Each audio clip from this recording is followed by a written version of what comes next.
अस्सलाम वालेकुम दोस्तों, उम्मीद करता हूँ आप सब लोग खैरियत से होंगे। टाइम मैनेजमेंट की सीरीज़ के अंदर हमने लास्ट वीडियो में 5 पॉइंट्स के ऊपर बात की थी। उन्हीं पॉइंट्स को आगे कंटिन्यू करते हैं और मज़ीद 5 पॉइंट्स आज की इस वीडियो के अंदर ऐड करते हैं।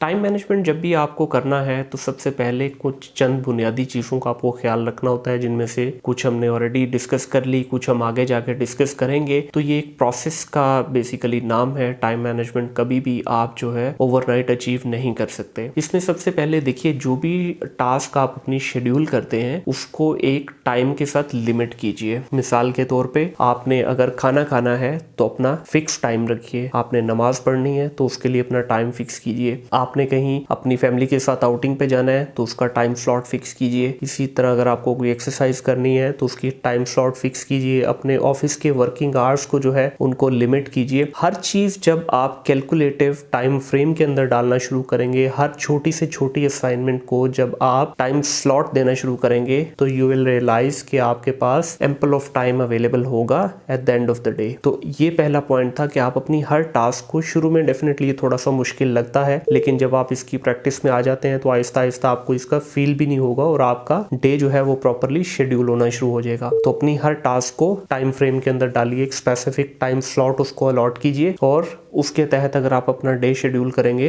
तो बहुत ही बेहतरीन आपकी परफॉर्मेंस आएगी पूरे दिन के अंदर। इस तरह से इसमें सेकंड पॉइंट में ऐड करूंगा। बहुत सारे लोगों का ये कहना है जी हम टाइम स्लॉट किस तरह से ऐड करें, तो इसके अंदर बेसिकली टॉगल ट्रैकर एक एप्लीकेशन आती है और भी बहुत सारी एप्लीकेशन एंड्रॉयड और iOS के लिए अवेलेबल है, जिनके थ्रू आप अपने टाइम को ट्रैक कर सकते हैं। आप उसके अंदर शुरू में जाहिर है थोड़ा सा मुश्किल लगेगा, मेहनत भी करनी पड़ेगी स्पेस शेड्यूलर को बनाने के लिए या इस ऐप के अंदर अपनी एक्टिविटीज को डालने के लिए आप फौरन से उसको मार्क कर लें। इसके अलावा मैं जो अपना टाइम ट्रैक करता हूँ बेसिकली मैं कैलेंडर्स के थ्रू करता हूँ। मैं अपने कैलेंडर के ऊपर हर चीज की एक्टिविटी लगा लेता हूँ। मिसाल के तौर पर अगर मेरी डेली की 10 मेजर असाइनमेंट्स हैं तो उन 10 के 10 का मैं रिमाइंडर लगा लेता हूँ। वो 5 मिनट एडवांस के रिमाइंडर के साथ वो आपको ऑटोमेटिकली इन्फॉर्म कर देता है कि आपका टाइम नेक्स्ट असाइनमेंट का स्टार्ट हो गया है। इसमें आपको बहुत ही बेहतरीन रिजल्ट मिलते हैं अगर आप इसको शुरू में इस्तेमाल करेंगे। तो आहिस्ता आहिस्ता फिर जैसी आपकी रूटीन बनेगी तो आप फिर मेजर टास्क को सिर्फ एलोकेट करते हैं। तीसरा पॉइंट इसमें आ जाता है कि अपनी पर्सनल जो हैबिट है आपकी उनको तब्दील कीजिए। जिस तरह आपका स्लीपिंग हैबिट है, स्लीपिंग हैबिट को बेहतर बनाइए। जो लोग प्रॉपर तरीके से स्लीप नहीं कर लेते उनको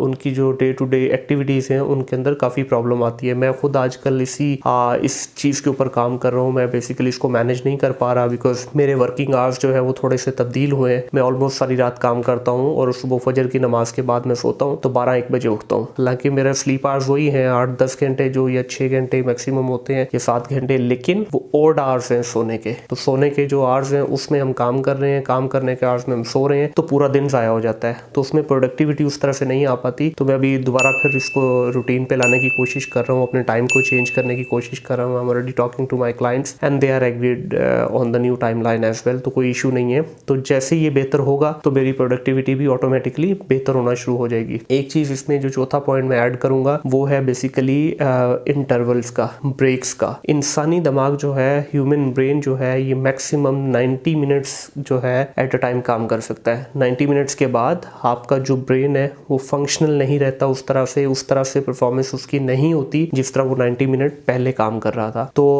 इवन जैपनीज थ्योरी भी है ये कि आप हर जो है ना वो तो 55 मिनट्स का लेते हैं बेसिकली। हर 55 मिनट्स के बाद आप 5 मिनट की ब्रेक लें, लेकिन जाहिर है वो इतना ज़्यादा क्विक इंटरवल अगर हम लेंगे तो थोड़ी सी प्रोडक्टिविटी में हमारा प्रॉब्लम आएगा। तो आप इसको 90 मिनट्स पे कर सकते हैं, 2 आवर्स पे कर सकते हैं इसको, जैसे आपको कंफर्टेबल लगे according to your own situation. हर 1 घंटे 2 घंटे के बाद आप 5 मिनट की 10 मिनट की ब्रेक लाजमी लें। जब तक आप ये 10 मिनट की ब्रेक नहीं लेंगे, मैंने पर्सनली अपने साथ ये एक्सपीरियंस करके चीज़ें देखी हैं कि समटाइम आप इतने ज़्यादा बिजी होते हैं कि आप 2-2 3-3 4-4 घंटे अपने डेस्क से नहीं उठते। तो वो डेस्क के ऊपर जब आप 5 घंटे 3 घंटे 4 घंटे मुसलसल बैठे रहते हैं तो आपकी जो बॉडी है उसके अंदर जो है ना आप देखते हैं कि एक थकन भी महसूस होती है और आपकी उस 3-4 घंटे के स्ट्रेच के बाद आपकी बॉडी परफॉर्म करना छोड़ देती है। आपको उस तरह से रिजल्ट्स नहीं मिलते जो आपके एक ब्रेक्स के बाद मिलते हैं। घंटे 2 घंटे के बाद चाहे एक छोटा सा चक्कर लगा लीजिए, उठिए, कुछ 10 कदम 20 कदम चल लें, पानी पी लें। अगर कोई आप चाहते हैं तो चाय की ब्रेक ले लें, 2-4-5 मिनट की नमाज के लिए ब्रेक ले लें। तो उसमें यह है कि आपका माइंड दोबारा रिफ्रेश हो जाता है तो दोबारा से आपकी जो है ना एक साइकिल स्टार्ट हो जाता है। एक एडवांटेज ये है, और दूसरा ये है कि आपका मुसलसल बैठने की वजह से बॉडी जो है वो स्टिफ नहीं होती, तो आप मेंटली प्लस फिजिकली आपकी दोनों चीजें एक्टिव रहती हैं और आप बेहतर परफॉर्म कर सकते हैं। पांचवा पॉइंट इसमें मैं ऐड करूंगा कि आप अपनी लाइफ के अंदर थोड़ा सा टाइम अपनी रिलैक्सेशन के लिए भी रखें।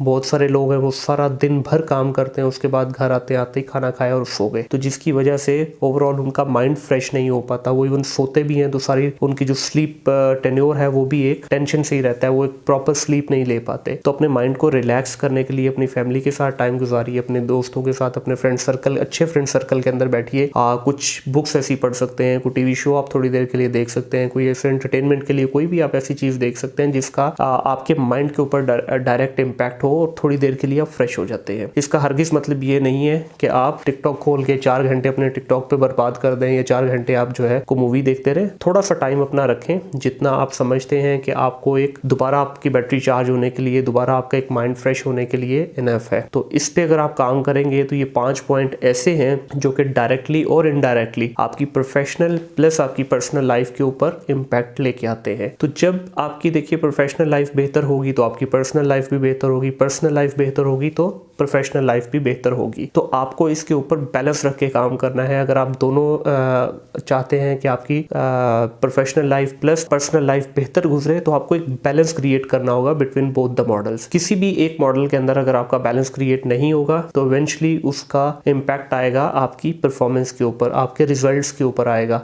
आप बेहतर तरीके से परफॉर्म नहीं कर पाएंगे। अगर आप मिसाल के तौर पे प्रोफेशनली अगर आप कुछ स्ट्रगल कर रहे हैं किसी चीज में, आपका कुछ असाइनमेंट ऐसी आ गई है, आपके ऊपर कोई फाइनेंशियल प्रेशर इस तरह का आ गया है, तो आपका उसका इम्पैक्ट डायरेक्टली और इनडायरेक्टली आपकी पर्सनल लाइफ पे भी आता है। आप घर में भी एक चिड़चिड़ापन का शिकार रहते हैं। इसी तरह अगर आपके घर में कोई मसाइल चल रहे हैं तो आपको वही जो है ना अपनी बाहर जब जाते हैं रोजमर्रा की जिंदगी में भी फेस करना पड़ता है। तो इनको बैलेंस आउट करना सीखिए, फिगर आउट कीजिए कि प्रॉब्लम कहाँ पे है, किस वजह से आपको ये इशू आ रहे हैं। जब आप इन प्रॉब्लम्स को हल करना शुरू करेंगे, ये फिगर आउट करना शुरू करेंगे कि प्रॉब्लम कहाँ पे आ रही है, तो ऑटोमेटिकली आप देखेंगे कि आप बेहतर परफॉर्म भी करेंगे, आपके पास टाइम भी अच्छा बचेगा और इतना स्पेयर टाइम आपके पास होगा कि आप मल्टीपल अदर प्रोजेक्ट्स भी स्टार्ट कर सकते हैं, मल्टीपल अदर असाइनमेंट्स के ऊपर भी आप काम कर सकते हैं। तो आज की इस वीडियो में बस यही 5 पॉइंट, इंशाल्लाह अगली वीडियो के अंदर मजीद इसको कंटिन्यू करेंगे।